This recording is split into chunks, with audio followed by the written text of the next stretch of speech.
السلام بنات، وصفة لتبييض البشرة وتوحيد اللون ديال البشرة. البنات اللي عندهم ليطاج تسبغات، البنات اللي عندهم الحبوب في وجههم، عندهم اثار ديال الحبوب تسبغات. هاد الوصفة كتفتح البشرة واي منطقة في الجسم عندنا فيها الكحوليه، سواء يعني دوك لي تخاص ديال البحر، ديال البرونزاج، اللي عندنا لي طاش تحت يعني في لي بورمايو الجسم كامل، حتى يعني الرجلين ديالنا، اليدين. هاد الوصفه ممكن تستعملوها للجسم ككل، وممكن تستعملوها البشره ديالكم. كتفتح اللون البشره بدرجات، كتحيد لينا لي طاش، كتحيد لينا الكلف. وصفة للتبييض وتوحيد لون البشرة، تسبغات أي منطقة في الجسم. بهذه الوصفة إن شاء الله ما غادي يبقى عندكم حتى شي مشكلة البنات من اليوم إن شاء الله. فالوصفة البنات هي النيلة الزرقاء.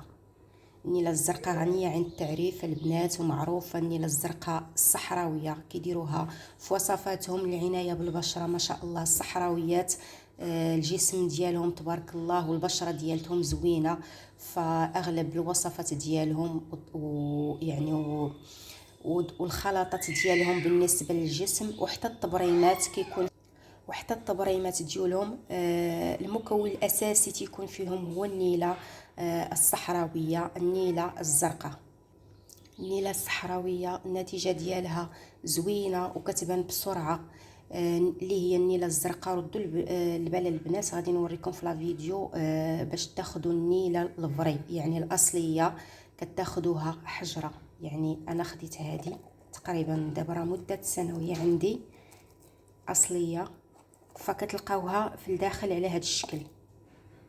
هذه البنات هي النيله كيف كتشوفوا معايا. ما تاخذوهاش من الاحسن، ما تاخذوهاش بودره، خذوها فحال هكا راه ساهله. ها هي النيله الزرقاء البنات اصليه. خديت انا هذه بلاضات ديالها بكل شيء ليها، والسيد الموثوق اللي كناخذ من عنده كيجيب يعني اي حاجه من الصحراء، فخديت من عنده هذه اصليه البنات. لان المغشوشه فاش تديروها تتبقى لكم بحال الصباغه في يدكم، ما تتبغيش تحيدوا لا في وجهكم ولا في اي بلاصه درتوها. فهذه هي النيله الزرقاء الصحراويه الاصيله.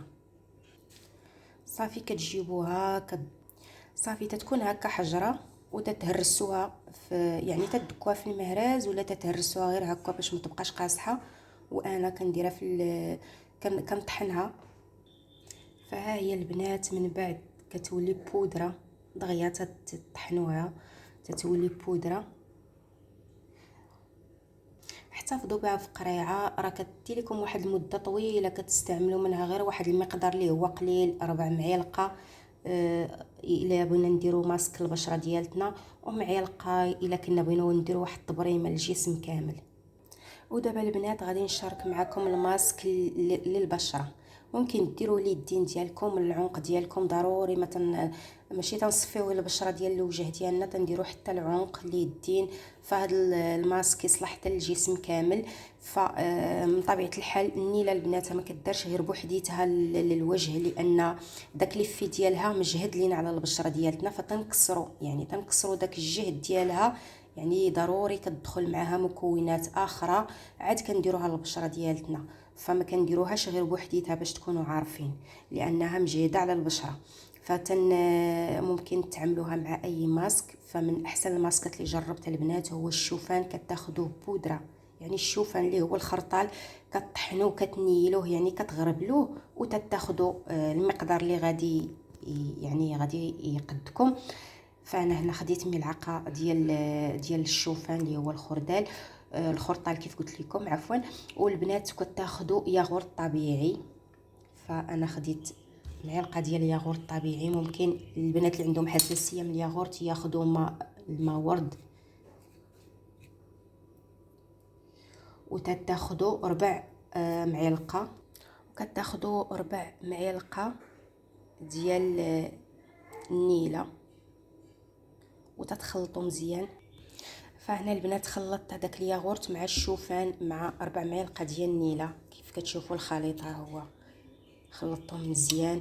قبل ما نديروا هذا الماسك للبشره ديالتنا ضروري كنديروا كوماج، سواء بغينا نديروه للجسم ديالنا ولا البشره ديالتنا. كنقيو البشره ديالتنا من هذوك الدهون والغبره اللي تتكون. ضروري ضروري قبل اي ماسك البنات كنقيو البشره ديالتنا، كنديروا واحد الكوماج تنقيو البشره ديالتنا تنابليكيو هاد الماسك. زوينه البنات بزاف، تيصفي البشره من التسبغات. حتى البنات اللي عندهم الحبوب، عندهم لي طاش، البشره ديالتكم ناشفه ما فيهاش اشراقه، فهاد الماسك زوين زوين بزاف البنات، والنتيجه ديالته تتبان من اول استعمال. كتحتفظوا بهاد البودره ديال النيله شي قريعه، وكتبقاو تستعملوها في الوصفات ديالكم، في التبريمات ديالكم. ان شاء الله غادي نبارطاجي معكم واحد التبريمه اللي زوينه زوينه بزاف للجسم كامل، وتتكون فيها حتى هاد النيله الزرقاء. كنتمنى الفيديو يعجبكم، وتخليوا لي التعليق ولي لايك، وشكرا على المتابعه، والى اللقاء ان شاء الله مع فيديو اخر، والسلام عليكم ورحمه الله تعالى وبركاته.